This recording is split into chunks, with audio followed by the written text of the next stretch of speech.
Is very important कि कोई भी एग्जाम सीएसआई नेट में कोई भी एग्जाम देने से पहले एयर 29 इन सीएसआई नेट दिसंबर 2024 मैं एज अ टीचर या फिर लेक्चर देके आप लोग की हेल्प नहीं कर रही हूँ, क्योंकि एटलीस्ट ट्राई करके तो देखिए। मैंने भी सिर्फ ट्राई करने के मोटे से करा था, बट मेरा everything about my preparation journey सिर्फ टॉपिक्स को पढ़ा है, लिखा नहीं है, नोट्स नहीं बनाए मैंने। I also followed some YouTube channels.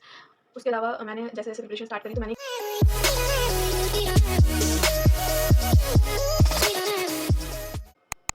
Hello everyone, welcome or welcome back to my channel. I hope all of you are doing well.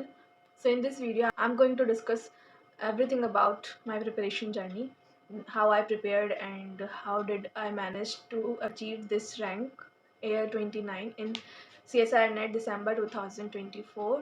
If you have not watched my first video then you can check that video. So सबसे पहले ये update है कि जून 2025 के forms out हो चुके हैं, तो एप्लीकेशन फॉर्म आप लोग टाइम से भर दीजिए। लास्ट डेट है 23rd of June and make sure you don't miss that. So as I told in my previous video that this was my first attempt in which I acquired AIR 29 in the LS category. I did not qualify JRF. So as you all know कि दिसंबर session का exam जो था वो बहुत ज़्यादा late हो गया था, तो उसके जो फॉर्म्स थे वो भी लेट आए थे। तो फिर मैंने उसका फॉर्म 30th of दिसंबर को फिल करा था। ड्यू डेट से पहले, ड्यू डेट थी 31st दिसंबर और मैंने 30 दिसंबर को फॉर्म फिल कर दिया था मन बना कि हाँ कि फर्स्ट अटैम्प्ट देना ही है। और मेरे जो थर्ड सेम के एग्ज़ाम थे एमएससी के वो 24th दिसंबर को ख़त्म हुए थे। तो जैसे ही वो ख़त्म हुए दैन आई डिसाइडेड कि yes I am going for the first attempt this time. तो फिर मैंने फॉर्म फिल कर दिया 30th तक। तो जैसे ही एग्ज़ाम ख़त्म हुए मेरे सेमेस्टर के, तब वैसे ही मैंने इसका सिलेबस उठा के समझ लिया कि कौन कौन से यूनिट्स है, किस तरह से आता है। एक क्वेश्चन पेपर भी उठा के समझ लिया, क्योंकि जब क्वेश्चन पेपर देख लेते हैं तो समझ में आ जाता है कि किस तरह से पढ़ना है और कितना डीप पढ़ना है, किस टाइप के क्वेश्चन आते हैं। तो इट इज़ वेरी इंपॉर्टेंट कि कोई भी एग्ज़ाम सीएसआई नेट नहीं, कोई भी एग्ज़ाम देने से पहले आप लोग उसका सिलेबस, उसका पैटर्न समझ लें अच्छे से कि उसके क्या पूरा PYQs अंडरस्टैंड करना कि किस डेप्थ तक के क्वेश्चन आते हैं। तो आपको एक आइडिया हो जाएगा कि आपको कितना पढ़ना है और कैसे पढ़ना है।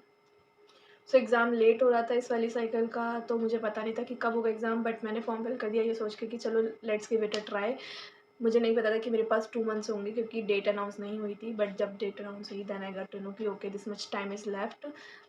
सो there was uncertainty about the dates. तो मैंने डिसाइड करा कि चलो जितना भी टाइम हो उतने में करते हैं, जितना हो पाएगा। सिलेबस को समझा, उसके बाद मैंने उसको छोटे छोटे पार्ट्स में ब्रेक करा कि यूनिट्स हमारे 13 आते हैं टोटल, जैसे कि आप लोगों को पता होगा। तो 13 टोटल यूनिट्स में से मुझे कौन कौन से यूनिट्स आते हैं, कौन कौन से मैंने ग्रेजुएशन और पोस्ट ग्रेजुएशन में अपने पढ़ लिए हैं, वो चीज़ ध्यान में रखते हुए मैंने आगे की प्रिपरेशन करी, जिससे मुझे पता हो कि मुझे किस चीज़ पे ज़्यादा फोकस करना है और किसका सिर्फ रिवीजन ही करना है। तो मोस्ट ऑफ द टॉपिक्स जो मैंने अपने ग्रेजुएशन और पोस्ट ग्रेजुएशन की क्लासेस में कवर कर लिए थे उसको मैंने बस रिवाइज़ करा है। उसके लिए मैं कॉन्फिडेंट थी कि हाँ वो टॉपिक्स हो जाएंगे। सो जो टॉपिक्स थे चैप्टर के अंदर, यूनिट्स के अंदर चैप्टर एंड देन चैप्टर के अंदर जो टॉपिक्स थे उनको मैंने ब्रेक करा कि हाँ ये वाला टॉपिक मुझे करना है या ये वाला मुझसे हो जाएगा। आपको आइडिया हो जाता है पढ़ते कि हाँ एक फर्स्ट रीड में आपको आइडिया हो जाता है कि आपसे ये टॉपिक होगा कि नहीं होगा। सो मैंने भी उस तरह से उसको रीड करा और समझा कि मुझसे ये टॉपिक होगा कि नहीं। तो मैंने उस तरह से कैटेगराइज़ करा कि ये वाले टॉपिक्स तो डेफिनेटली करने और ये वाली टॉपिक मुझे सेकंड टाइम के लिए छोड़ने। Second time means second attempt नहीं, कि जब ये वाले टॉपिक हो जाएंगे then I will see that topic. उसके अलावा मैंने जैसे जैसे प्रिपरेशन स्टार्ट करी तो मैंने एक रफ़ लिस्ट बना ली, जिसमें मैंने लिखा कि कौन से चैप्टर्स मैंने पढ़ लिए हैं, कौन से के मैंने नोट्स बना लिए हैं। नोट्स बनाने के बाद मैंने किसके PYQ सॉल्व कर लिए हैं, किसका मैंने रिवीजन कर लिया है, रिवीजन के बाद सेकंड टाइम रिवीजन किसका कर लिया है। इस तरह से एक टेबल या लिस्ट बना ली, जिससे मुझे एक पता रहे, आइडिया रहे कि हाँ मेरा कितना सिलेबस कवर होता जा रहा है और कितना रह गया और किस तरह से हो रहा है। तो ऐसा नहीं है कि मेरे जैसी लिस्ट बनाएं आप लोग, मैं आपको दिखा देती हूँ।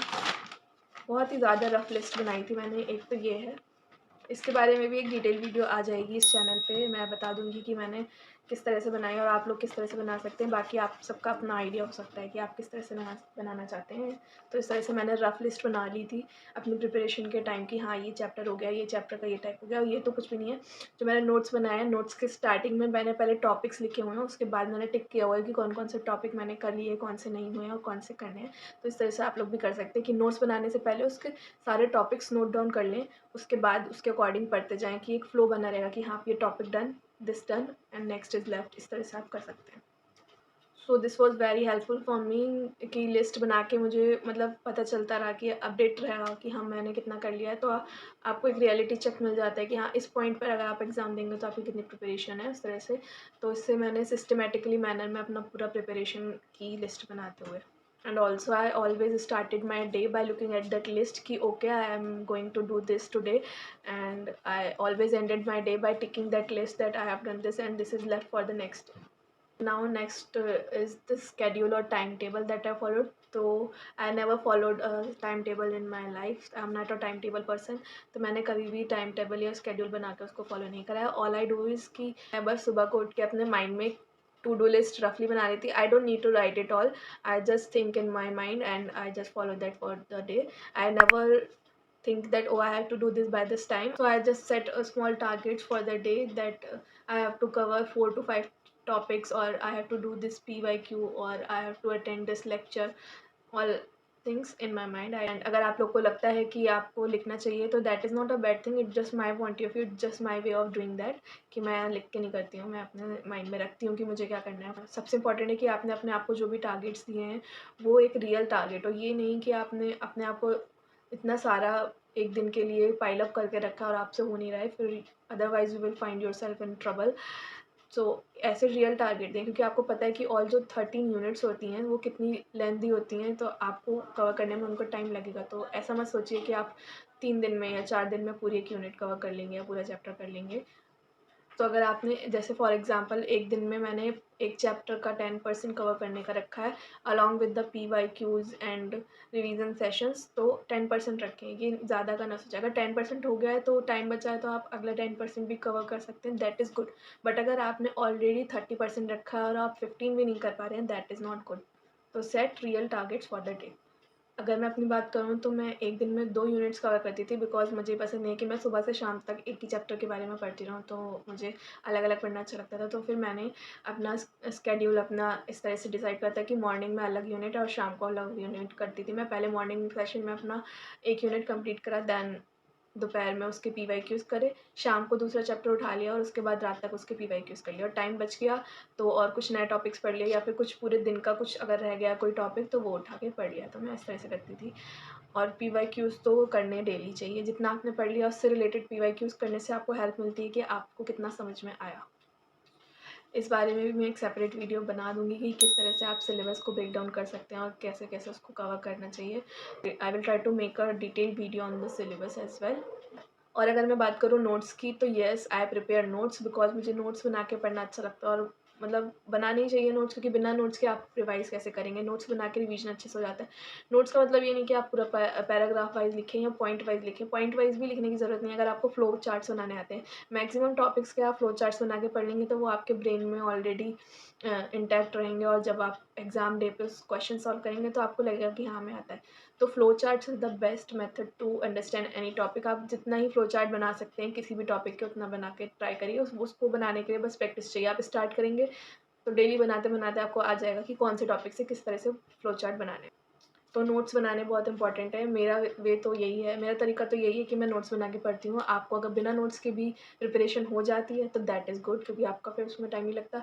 But I believe in read, recite and right is the best way of learning anything और अंडरस्टैंडिंग एनीथिंग. जहाँ तक मुझसे नोट्स बन पाए मैंने बनाया, क्योंकि जैसे जब भी डेट अनाउंस हुई एग्ज़ाम की, then I came to know कि oh this much time is left only. तो मैंने फिर नोट्स बनाना छोड़ दिया लास्ट टाइम पे. टेबल्स वगैरह मैं बनाती थी बट प्रॉपर नोट्स नहीं बनाए मैंने उस टाइम पे. लास्ट के 15-20 डेज़ में मैंने नोट्स के बिना पढ़ा है. नए टॉपिक्स भी जो पढ़े हैं तो उसको बस मैंने टेबल्स के फॉर्म में या फ्लो चार्ट्स के फॉर्म में पढ़े. And last but not the least but most important thing is कि I also followed some YouTube channels. मैंने यूट्यूब स्क्रॉल करके और बहुत सारी वीडियोज़ और शॉर्ट्स देख के एग्ज़ाम को समझा है कि एग्ज़ाम कैसा आता है, पैटर्न क्या होता है क्वेश्चन का, और सब चीज़ें कैसे होती है, वो सब मैंने यूट्यूब से ही समझा है. क्योंकि as I told you in my previous video and in this video too that this was my first attempt. तो हम जब भी किसी चीज़ को पहली बार करते हैं तो there is a need of guidance. तो मैंने अपनी गाइडेंस पूरी यूट्यूब से ली है. पहले तो मैंने पूरा सर्च करा यूट्यूब पे कौन से चैनल से मुझे समझ में आ रहा है. समझ तो मुझे सारे चैनल से आ रहा था, बट IFAS का चैनल मैंने फॉलो करा अपना पूरा गाइडेंस लेने के लिए कि क्वेश्चन पेपर कैसे समझना है, क्या चीज़ करनी है क्या नहीं करनी है, नेगेटिव्स को कैसे कम करना है, क्योंकि आपको पता है 1/4 की नेगेटिव मार्किंग होती है. तो उसके लिए मैंने सब कुछ जो गाइडेंस लेनी थी मुझे, वो मैंने iFast चैनल से लिए। तो मैं रिकमेंड करूँगी, मैं इसका कोई प्रमोशन नहीं कर रही हूँ, बट येस कि मैंने उसको एक्सपीरियंस करा है, तो अगर मुझसे कोई पूछेगा तो ये आई विल से कि go for iFast YouTube channel. और मैंने उसका कोई भी पेड बैच नहीं लिया है, ना ही रिकॉर्डेड और ना ही लाइव बैच, तो मैंने प्रॉपर फ्री क्लासेस लिए हैं यूट्यूब पे, जो भी सीरीज़ आती थी बस उसको फॉलो करा है।